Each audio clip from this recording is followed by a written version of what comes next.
Inside is the Golden Griffin. She is half lion, half eagle, and totally majestic.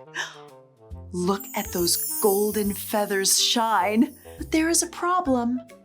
The Griffin is great at flying high, but she is terrible at moving side to side. Look! When she tries to guard her nest, she crosses her paws and gets tied in a knot. Boink! Oh no!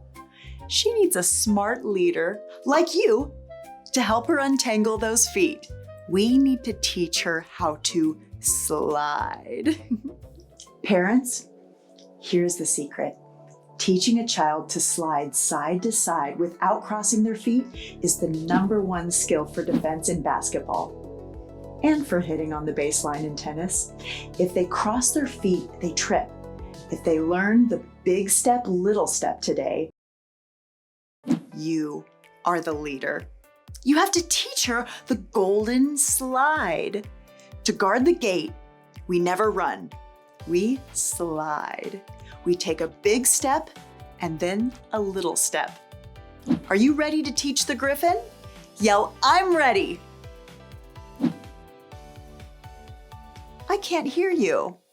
Let me hear you roar, "I'm ready." Okay, let's do it. You are smarter than the knot. Round 1, we need 5 points. Stand tall, wait for it. Stance. Good. Are you low? Ready? Go. Slide. Touch. Back. That's 1 point. Slide the other way. That's 2. Closest hand. Game on!